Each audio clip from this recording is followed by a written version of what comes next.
technology is helping police and prosecutors right here in the Bay Area solve burglary cases. It goes far beyond fingerprints and can be just as accurate. And as our Jacqueline Ingles shows us tonight, it can take analysts just a few days to get results and help catch criminals.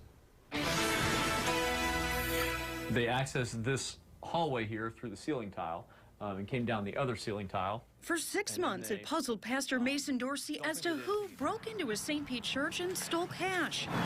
Police showed up, took a report, and recovered a partial fingerprint.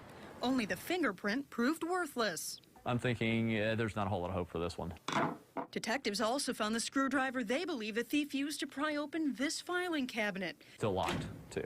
And submitted it for a new type of forensic testing called touch DNA. It's not DNA you can see like saliva or blood. It's microscopic. Touch DNA is the transfer of cells from one item to another via touch. Analysts like Janelle Borey scrape or swab surfaces to get enough skin cells to match to suspects. You opened a door, or you grabbed somebody and held them, or you placed your hands on a countertop. All of those things could lend itself to the transfer of skin cells. All it takes, according to Borey's, are 30 skin cells. That's not a lot, considering scientists estimate humans shed 30 to 40,000 skin cells every hour. Typically, there's lots of things that determine how much skin is put down or how many cells are put down, whether it be if the person's very sweaty, so that's a medium for transfer for the cells. Once a sample is taken, the cells are separated and then undergo the same laboratory procedure as standard DNA testing. If a DNA profile is extracted, it's compared to a suspect's DNA or entered into an FBI database. In the case of the church burglary, analysts say the profile from the screwdriver matched this man, 44-year-old Scott Regan. But just how accurate is the DNA match? For us, it's 330 billion. 1 in 330 billion. Enough proof for detectives to arrest and charge Regan.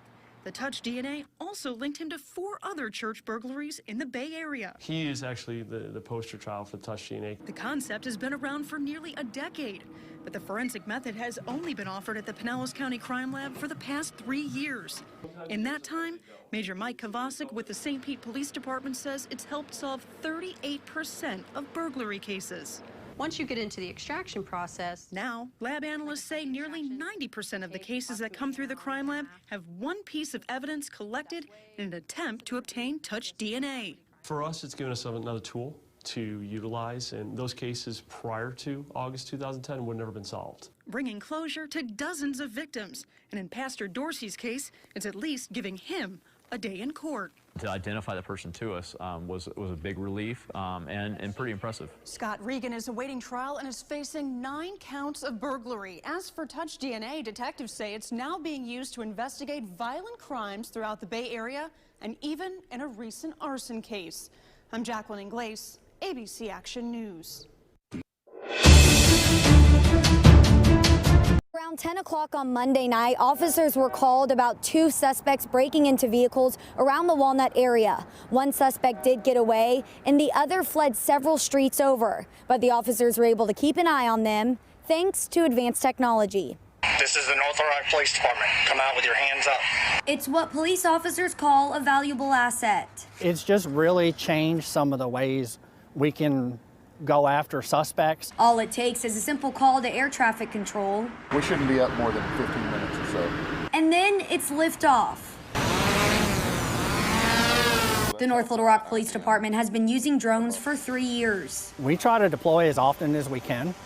We don't get a call for them every day. There's some days we could get 2 calls that would require a drone. But on Monday night, they got that call, and a drone helped them catch a criminal breaking into vehicles. Lieutenant Craig Edwards even hearing the phone ring on Tuesday morning with another department asking for help. If I had gotten there, I could have launched my drone and sent the drone up to look inside the vehicle because the suspect was not wanting to get out of the car. The speaker allowing the department to talk to the criminal, while the drone can give officers more information before they arrive at a scene. If I can put a drone in the air and fly around, I can see what kind of cover concealment officers would have available for them in the incident of a shootout, or the best way to approach. From catching suspects to patrolling the community, the department says it's another way to keep the city as safe as possible. It's not Big Brother stuff. We're not flying around looking in people's windows. I mean, we use these for public safety and for apprehending suspects. In North Little Rock, Mercedes McKay, THV 11 News. There are no fly zone areas the department must follow. Also, the drone must always be visible to the officer who's flying. It's a story only on NBC 26. Technology is a powerful tool used to solve crimes. Now, cell phone records, computer searches, text messages, all personal information that can be used by investigators. NBC 26's Haley Tenpass shares another device that we use every day that's helping law enforcement crack more cases. There's no denying that our phones know us well, but some experts argue that our cars know us even better. And there are products out there helping police use that information to solve anything from thefts to homicides. If you've used the internet, you've most likely left some kind of digital footprint behind. But it's the one you leave while driving that's helping law enforcement solve crimes. You can store everything from GPS information, navigation data, such as, saved destinations, previous destinations, things that can really help law enforcement figure out what happened before, during, and after a crime.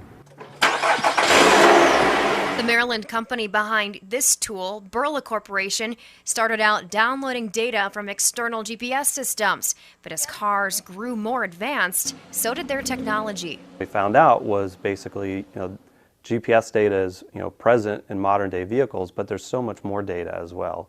Green Bay police have also noticed a technology shift. GPSs years ago weren't as accurate as they are. In fact, they used to have to be somewhat randomized because there was a national security concern.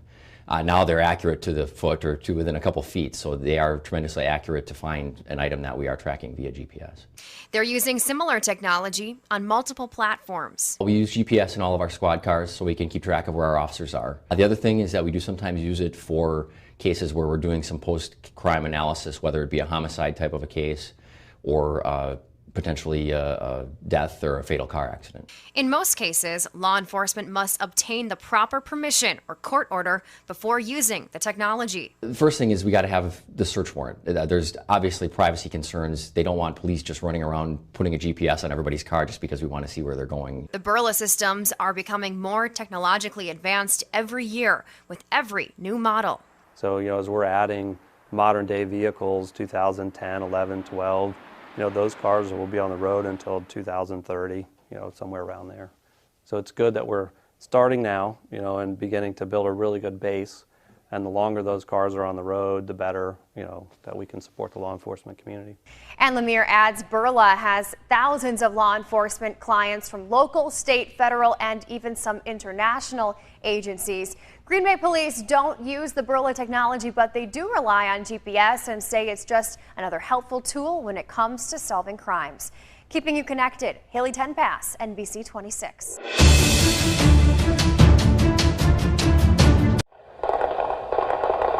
Gunfire on the streets of Camden, New Jersey, captured by ShotSpotter, a series of microphones designed to detect the sound of a gunshot and pinpoint its location to within 10 feet, instantly alerting police. It helps with us catching guys, but it also helps as far as officer safety because now these officers are not traveling blindly into an area where gunfire is. Lieutenant Richard Verticelli has been on patrol in Camden for 17 years. He says the technology makes a difference. It's more difficult to commit gun violence and get away with it in the city of Camden than it was 5 or 10 years ago.